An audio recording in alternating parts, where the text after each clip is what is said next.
Okay, anyway, so my name is Erik Ringmar. I'm a professor in international relations and political science at a university in Turkey, in Istanbul. I live just down by the Bosphorus. I live in Asia, but I look out the window and I see Europe on the other side. And this, in a way, epitomizes my life, this connection between different continents.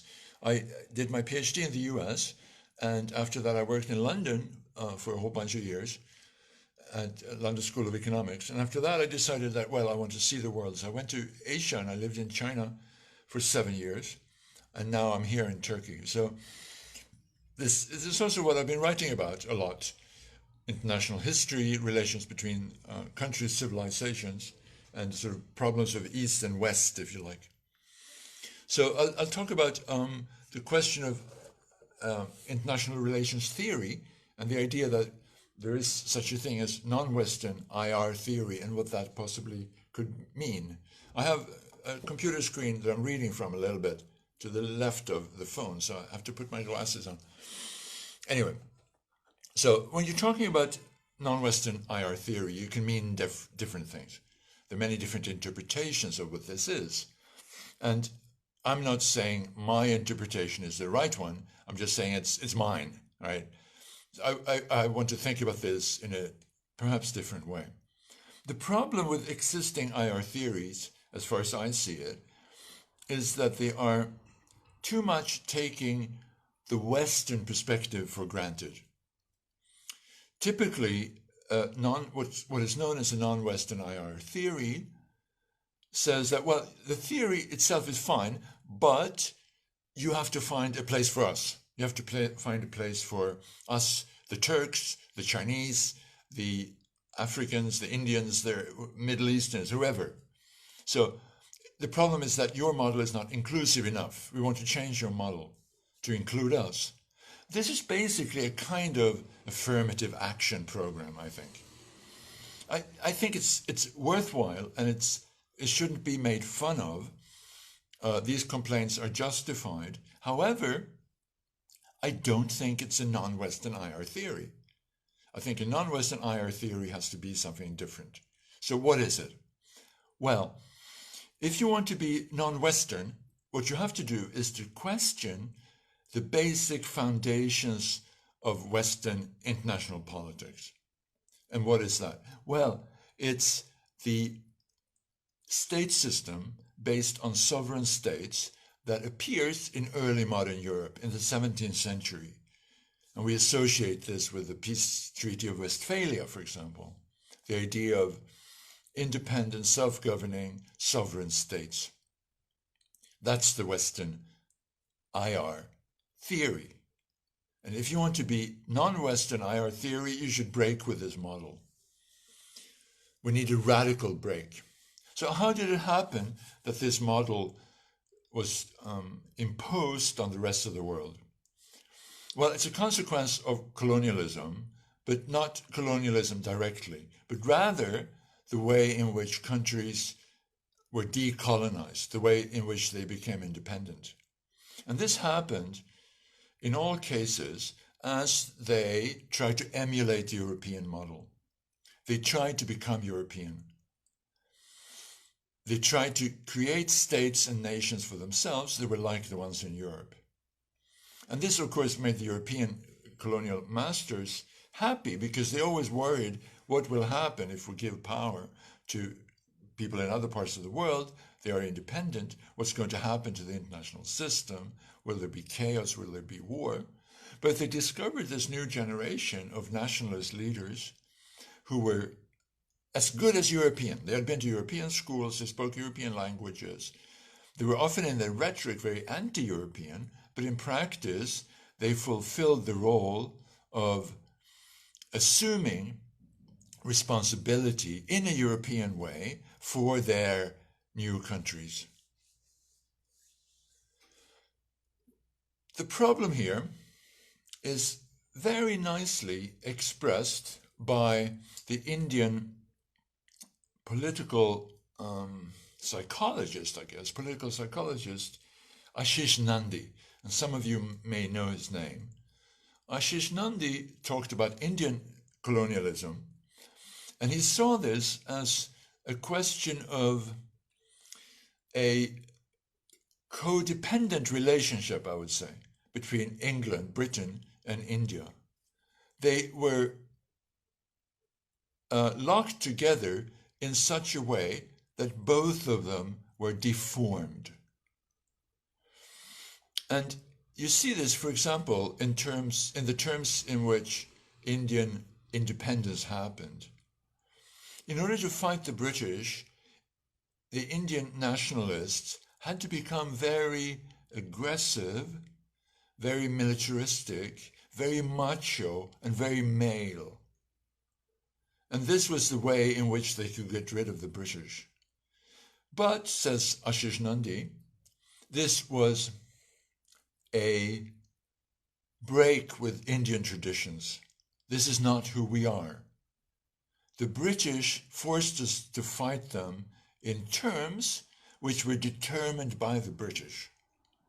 And in the process, we became something else. And Nandi also points out that it's very interesting about Mahatma Gandhi, because he already in his very first writings knew what the problem was. And he said, we can't be independent on British terms. We have to be independent on our own terms. And instead of turning ourselves into these male, macho, aggressive fighters, we have to use a principle of non-violence. Ahimsa, right? Non-violence means that we are not accepting the British terms. We are going to become independent, not on your terms, but on our own terms. And of course, that's not what happened in the end. Gandhi was assassinated by one of those aggressive male macho guys that the British had created, or who had created themselves in response to the British. And that's where we are today, too, by the way. BJP, the leading Indian party, continues this tradition. They are still trapped in this world that colonialism created. So my point is that I think you can generalize this, and you can say, as long as independence happens, it's not just India, it's for everyone. As long as independence happens on European terms, the countries will not be independent. If you're independent on someone else's terms, you're not free. In order to make yourself free, you have to make yourself independent in some other fashion. And you see this as a problem in the non-Western world, in the countries that made themselves independent, because so many of them failed, right? There were preciously few cases of existing nations. There were very badly functioning states. And this first generation of nationalist leaders always had this problem of how to rule. How can you rule how can you be a European state when there is no state and there is no nation? Well, the Europeans said, you have to build the state. You have to build the nation.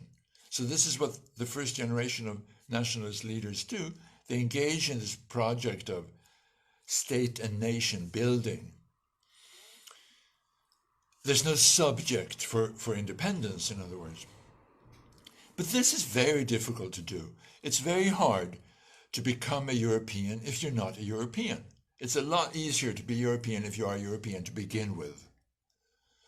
And the terms were not fair, I would say.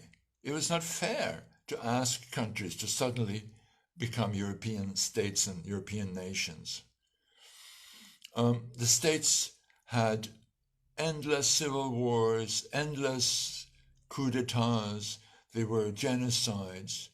It was just a terrible mess. I mean, it varies obviously from one country to the other, but in general, it's not a pretty story. It's not a nice story.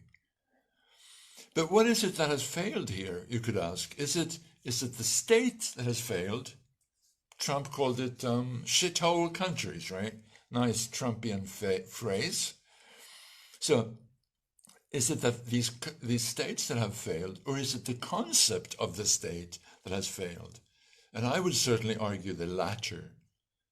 The concept has failed. It never applied. It was a bad concept. Of course, in some cases that were successful. I mean, the country where I am now, Turkey, was very successful. Israel was very successful. China was very successful. That is to say, they managed to build strong states with a strong sense of nationalism. And they are able to establish themselves as good as European, you know? But my argument is that this price was too high, because the strong states in the non-Western world are only able to establish themselves by making war on their own traditions, on their own culture, on their own selves, while making war on others as well. And you see this so much in the case of Turkey, where Atatürk in the 1920s imposes a draconian dictatorship, a cultural dictatorship, where everything old, everything Ottoman, everything religious, all traditions are just bad and they have to be abolished. And the same thing in China at very much the same time. You have the May 4th movement. You have this warfare on Confucian culture and all Chinese traditions. And this continues with the Cultural Revolution in the 1960s. It continues today too. It's 100 years of self-inflicted wounds, on flagellation, you know? And this is very stressful and very traumatic for people. And of course, if you're talking about Israel, you know, in 1926, 17% of the population of Palestine were Jews, meaning that 83% were not Jews. And now if you go to Palestine, what you find is a Jewish state. So, I mean, there was a tremendous cultural transformation here. And in addition, not just making war on yourself, but they're also making wars on others. So in the case of Turkey, there's a perpetual war against the Kurds, there's a genocide of Armenians, there's an incredible population transfer where Jews and Greeks are forced to leave the country. And the same thing, of course, in the case of Israel, with war with Palestinians and hundreds of thousands of people are forced to leave their homes. And China, the same thing. We have war with Taiwan. We have problems with the Uyghur and the Tibetans. So, I mean, my point is that even the successful states failed. They failed in moral terms, if nothing else. So this is a consequence of imposing this European model on the rest of the world. If you want to break with Western IR theory, this is what you have to break with. And it's a mistake to keep on insisting that they have to build stronger states and build better nations. And I think it's also very hypocritical, because if you now look at Europe, what you find is not that at all. You don't find nation building and state building. You find nation deconstruction, state deconstruction. That is to say, we're now living in a Europe which is very much organized by the European Union, by a new kind of political unit. And how can you explain why in Europe we have a new kind of empire, right? Which is not based on states and not based on nations, whereas in the rest of the world, countries are advised to go with the old European model. Well, the answer is basically that in the case of Europe, the state failed. It's not just states in the rest of the world that have failed, but states in Europe too failed. And they failed twice. They failed, first of all, in the 20th century as a result of the two world wars. In the 1950s, good Europeans decided that we can't go on like this. We can't have a system where something like 100 million people die. This European state had failed in the sense that they had not been able to protect their own people against violence, against death. The states were not good enough in Europe. And in the 1950s, A lot of people realize this, and some people still realize it, and that's a good thing. And then in the 1990s, the European states failed again. And this time it was a result of globalization, which meant that capitalism, world capitalism, can no longer be controlled by individual countries.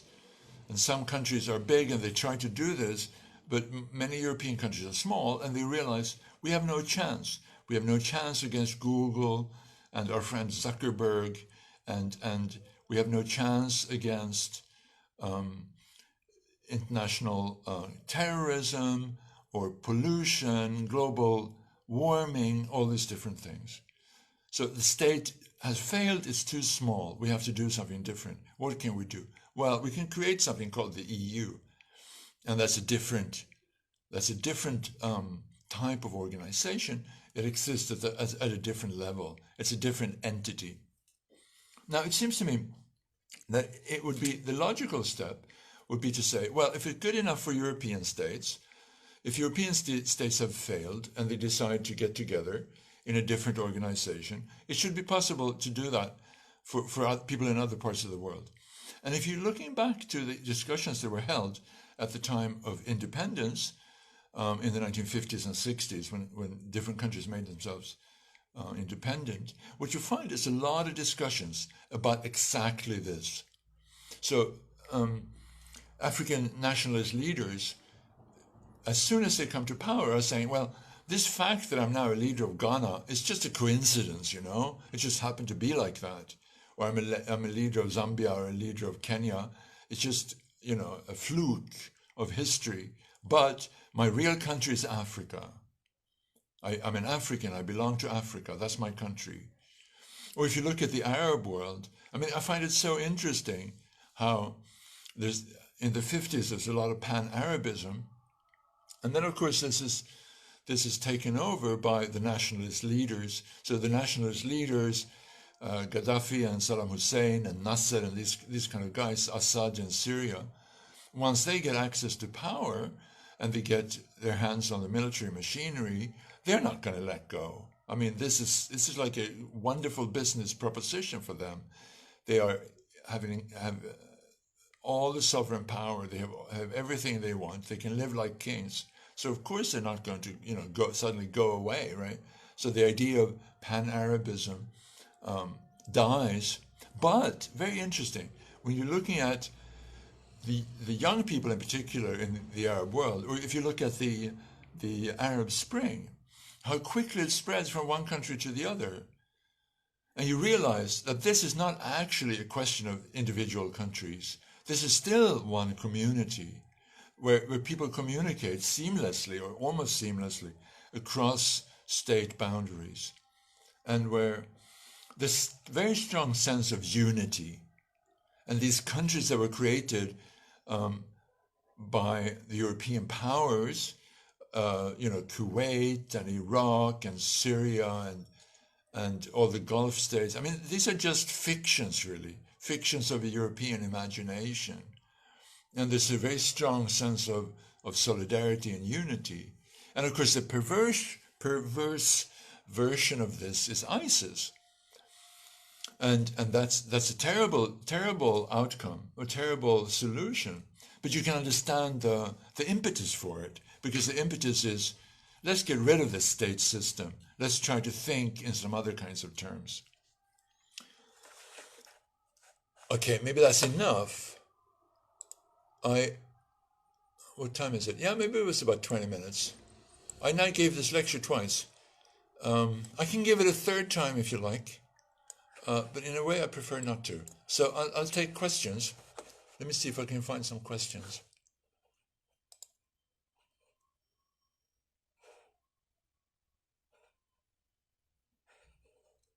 Carlos is typing. Okay, let's see what Carlos is typing. That was great. Okay, thank you very much, Carlos.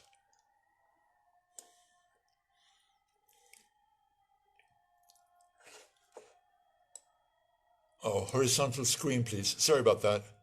No horizontal screen.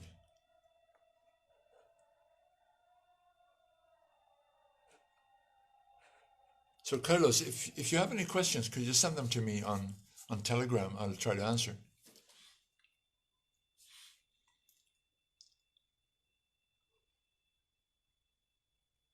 By the way, what I talked about now, you can see as a TEDx talk as well. If you go to YouTube and I guess you type in Ringmar, my last name, and then what is non-Western IR theory, there's a YouTube talk, TEDx talk that pops up, and you can listen to that. I also recently published an article on this topic. So if you're more interested, there's stuff to read. I have an academia, I don't know if you know Academia EDU, I suppose you do. So you can go to Academia EDU and you can find an article that I wrote about this. I also have a Twitter account, so you can follow me there if you like, if you're more interested.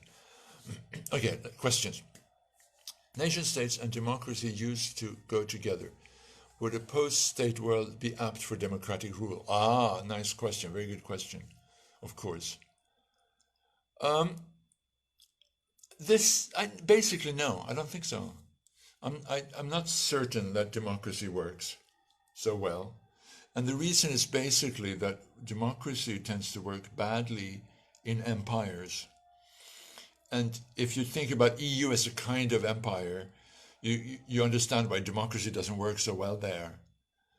And the reason is that, I mean, for democracy, you need a demos, right? You need a people. And it's not so clear what the demos is in an empire.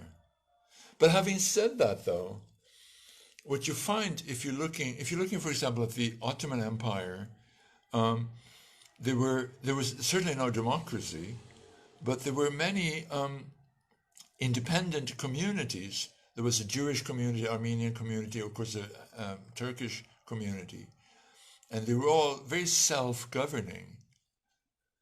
So you can imagine some kind of self-governance, but you cannot imagine perhaps a democracy as such.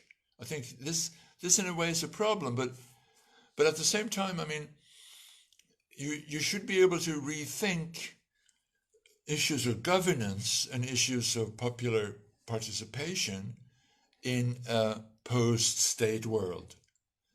There should be other ways of organizing politics that are not maybe democratic in the same way as we're used to, but still okay, put it like that allows for a lot of popular participation. And I mean, sadly, it's always been true that democracy hasn't always worked that well. And it seems to me that it's working worse and worse. And if Trump is reelected, I don't know. I mean, what does that tell you about democracy? It tells you something terrible. And that's not an argument against democracy, but it's an argument in favor of somehow rethinking how we govern ourselves and how we govern our societies. And maybe a kind of post-state world allows us to think about this in a new way, possibly. Okay. Is it possible the difficulty of doing international history of the other countries different from yours due to lack of empathizing with this country? Oh, yeah. No, of course. I agree with this. This is a difficult thing for me. I'm originally from Sweden, and I lived in outside of Sweden for 35 years now, 40 years almost. So I have a lot of experience of other parts of the world, but at the same time, of course, it's difficult to speak on behalf of, anyone else. How can I do that? So I'm not pretending to do that. I'm just presenting an idea, a possible kind of scenario, whether that's representative of thinking in other parts of the world, I can't say so much about. I'm certainly not trying to speak on behalf of someone else. But it does worry me quite a bit, though, that, the standard is always the Western standard, and people who are not living in the Western world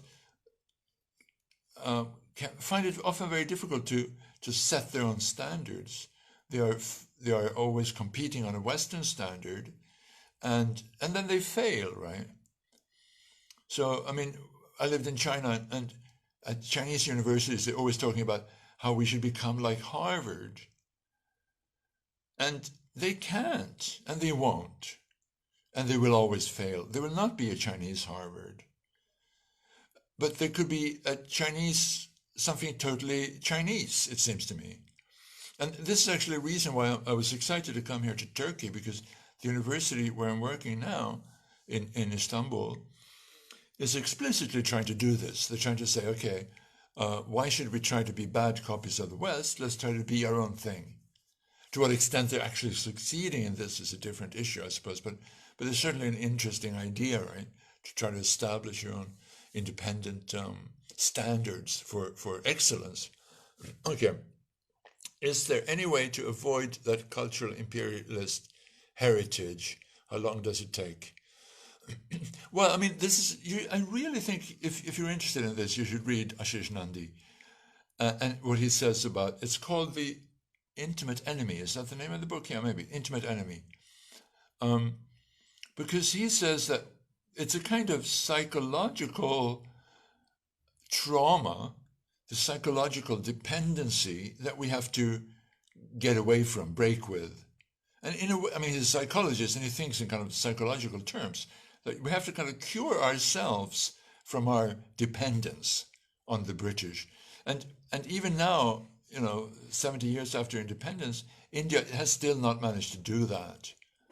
And how do you do it? Well, you go back to your own traditions and you work with what you have. And this is why, I know Erdogan, the beloved leader of Turkey, gets a very bad press in the West. And I mean, this is justified to a large extent. So I'm not actually defending Erdogan as such. But it seems to me that it's a good idea to do what the Islamists are doing in Turkey. Because the Atatürk project was a kind of cultural warfare. It was an obliteration of cultural traditions. And it makes a lot of sense to try to go back to your roots, to who you are, and to think in your own terms. And of course, in Turkey, this is always going to be an Islamic response. So I think an Islamic response makes an awful lot of sense. And I would like to see more Confucianism in China too, right? For sure. And that you can live with your traditions rather than like live against your traditions. Okay. Is there any way to... I answered that. It is impossible not to think about China and how its vision of IR fits with what you have said. Could you please elaborate a little bit on this? Thank you, Erik. Yeah, I don't know. I mean, I lived in China, and there are these Chinese IR schools, and I don't know. I mean, I'm not so impressed. And this idea that, I think the problem is that Chinese IR and the attempts to create an alternative Chinese IR, they're just way too politicized. They're too close to the Communist Party, and everything in China will always be close to the Communist Party. So it seems to be a very self-serving ideology. And in the case of China, ultimately, they're always going to be very realist in an IR sense. They live in a world which is very very anarchical, and where every state has to fight for its survival. And I mean, it was so many times I was teaching my Chinese students different IR theories, and they come up to me after class and they say, "Oh, we're surrounded by hostile forces. Everyone is trying to get us. There will be a war. We have to defend ourselves." So I don't know. I think it's very difficult to conceptualize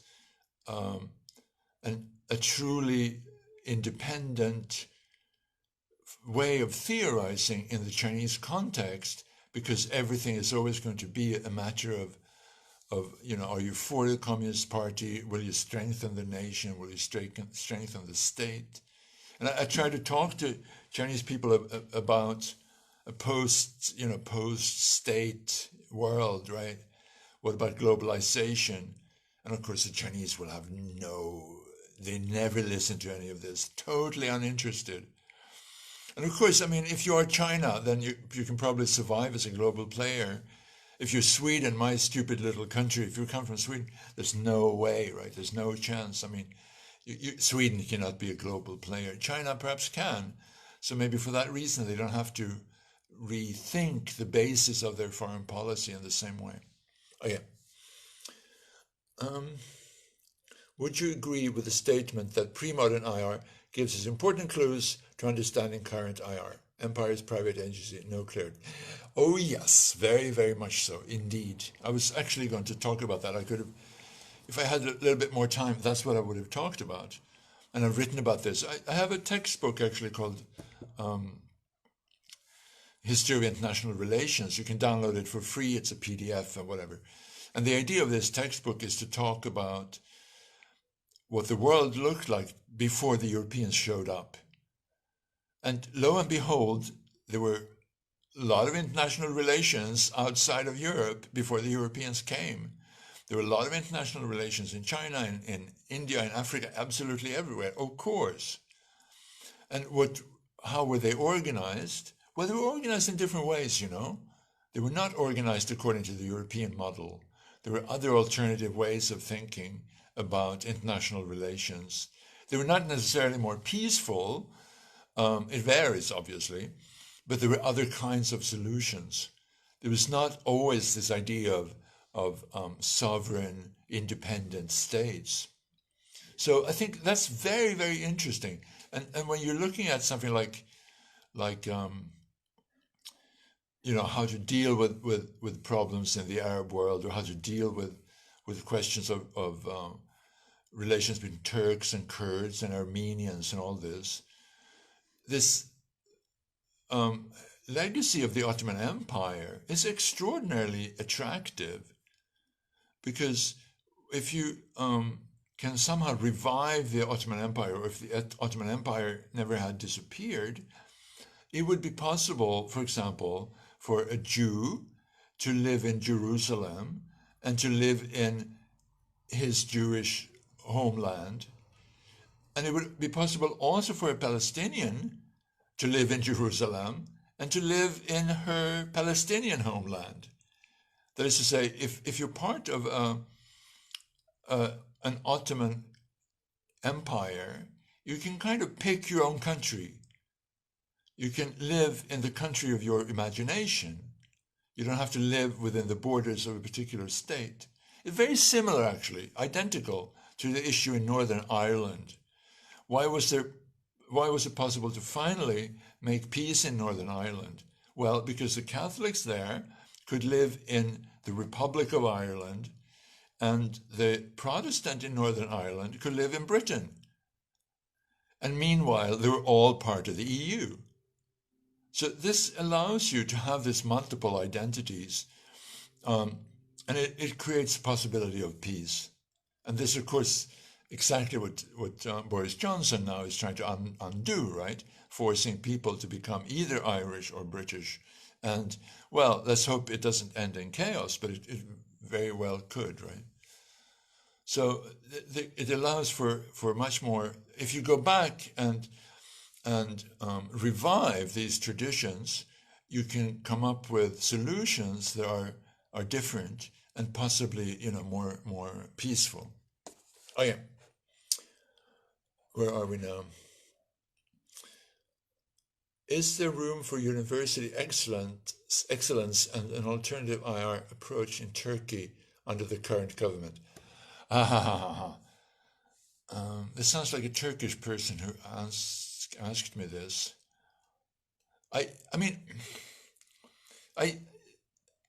The Erdogan government tried to break with almost 100 years of secularism and nationalism the whole Atatürk project. And I think, I mean, for a while there, people were talking about the new Ottomans, new Ottomanism or something. So a kind of revival of the Ottoman Empire. And this was, I support that very strongly. I thought that was a very good idea because it meant, for example, that you would start talking to the Kurds, not killing them, but talking to them. You would find place for ethnic minorities in Turkey, Armenians and Greeks and others, Jews. And also that you would make peace with the Greeks. And you would not have this tension with the Greeks. Now, this whole project, the kind of new Ottomanism, completely unravels. So after 2015, no one talks about this anymore. And I think that's really too bad, because now we're back to a kind of Islamic nationalism. We have the Atatürk project, but in an Islamic version. And again, it's very aggressive towards Kurds. It's very aggressive now in Nagorno-Karabakh, right? And that could end up, real trouble. And the Turks are pushing against the Greeks. They're sending mercenaries to Libya and generally being very expansionist and aggressive. And that's difficult to support, obviously. Do you think that religion offers a more effective social cohesion than nationalism in post-Western world? Yeah, I do actually. I think that would be really interesting, that because religion is, well, there are different kinds of religions, obviously, but the Abrahamic religions, Christianity, Judaism, and Islam, are universal. And the idea of a universal religion is that peoples of all kinds are included. And the idea of the Ummah, right? Like my university here is a religious university, and there are people from the whole Ummah, from the whole Islamic community, and something like a third of the students are not Turkish, they're from other parts of the world. And there's a strong sense of another kind of solidarity there, which surely must be, like a good thing, right?